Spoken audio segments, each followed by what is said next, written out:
Hi friends, welcome back to my channel. అందరూ ఎలా ఉన్నారు? వినాయక చవితి సెలబ్రేషన్స్ మా ఇంట్లో ఎలా జరుపుకున్నామో నేను మీకు ఈ వీడియోలో చూపించబోతున్నాను. వీడియో లాస్ట్ వరకు చూడండి, స్కిప్ చేయకుండా. సో ఇలాగా మేము వినాయకుడికి పెట్టుకోవడానికి ఇక్కడైతే ఇలాగా డెకరేట్ చేసుకున్నాం అన్నమాట. సో మార్నింగ్ 6:00 అయిందండి. మేమైతే దీపారాధన చేసేసుకున్నాము. ఎప్పుడు కూడా ఏ పూజలప్పుడైనా లేదంటే డైలీ రొటీన్ అప్పుడైనా మనం ఎర్లీ మార్నింగ్ దీపారాధన చేసుకుంటే మనకి మన ఇంట్లోకి చాలా బాగుంటుంది. తర్వాత వినాయకుడికి ఇష్టమైన రెసిపీస్ అయితే మేము చేసుకున్నాము. సో దానికి ఇది వచ్చేసి ఉండ్రాళ్ళ పిండి తెలుసు కదా మీకు. ఇలా చేసుకున్న తర్వాత మనము ఇలాగా ఈ మోదకాలు దాంట్లోని మనం ఇలా చేసేసుకోవడమే. చాలా ఈజీ అండి ఇది.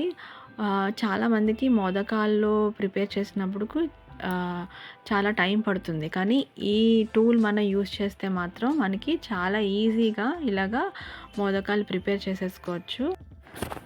మేము ఇలాగా మోదకాలు ఇంకా ఇవి కూడా చాలా ఇష్టం అన్నమాట వినాయకుడికి. సో ఇవి కూడా మేము ప్రిపేర్ చేసుకున్నాము. తర్వాత పెసరపప్పుతోని ఉండాల హారిదైతే చేసుకున్నాము. తర్వాత మేము బియ్యం పిండితో తెల్లహారిది ఉంటుంది కదా, అది కూడా చాలా ప్రీతికరం కదా వినాయకుడికి, అది కూడా చేసుకున్నాము.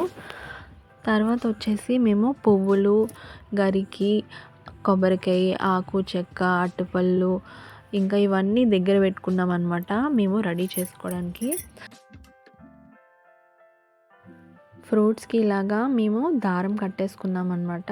ఎందుకంటే పాలవెల్లికి కట్టుకోవాలి కదా, అందుకు మేము దీనిపైనే పాలవేలు పెట్టుకున్నాం కదా. సో అలాగా మేము మొత్తం అన్ని ఫ్రూట్స్ అయితే కట్టేసుకున్నాము. చూడడానికి మాత్రం చాలా బాగుంది. ఇప్పుడు వినాయకుడు వస్తున్నారు అంటే మనం ఆ మాత్రం చేయకపోతే ఎలా? సో అందుకని చెప్పి చూసారా ఫైనల్ లుక్ అయితే చూసారా ఎంత బాగుందో. సో దాని తర్వాత మేము ఈ ఫ్లవర్, మాకు లోటస్ ఫ్లవరు చాలా బాగుంది కదా, ఒకటే ఉందన్నమాట ఆవిడ దగ్గర. లక్కీగా మేమైతే కొనుక్కున్నాము. మా గణపతి అయితే వచ్చేసారు. గణపతి బప్ప మోరియా. ఇలా ఈకో ఫ్రెండ్లీ గణపతిని మా ఇంటికి అయితే మేము తెచ్చేసుకున్నాము. చూసారా ఎంత క్యూట్గా ఉన్నారో. తర్వాత దీపారాధన చేసుకున్నాము.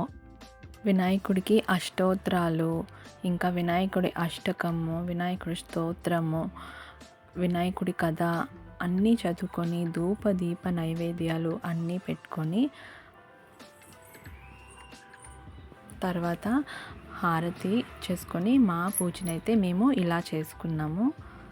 గణనాయకాయ గణదేవతాయ గణాధ్యక్షాయ ధీమహి గుణశరీరాయ గుణమండితాయ గుణేశానాయ ధీమహి గుణాతీతాయ గుణాధీశాయ గుణపవిత్రాయ ధీమహి ఏకదంతాయ వక్రతుండాయ గౌరీతనయాయ ధీమహి గజేశానాయ బాలచంద్రాయ శ్రీగణేశాయ ధీమహి ఏకదంతాయ వక్రతుండాయ గౌరీతనయాయ ధీమహి గజేశానాయ బాలచంద్రాయ శ్రీగణేశాయ ధీమహి. సో ఇంతే ఫ్రెండ్స్ వీడియో. మా వినాయక చవితి ఎలా జరుపుకున్నామో చూశారు కదా. మీకు నచ్చితే లైక్ చేయండి, షేర్ చేయండి, ఇంకా సబ్స్క్రైబ్ కూడా చేసి మా వీడియోస్ని అయితే ఫాలో అవ్వండి. మళ్ళీ నెక్స్ట్ వీడియోలో కలుద్దాం. అంతవరకు బాయ్.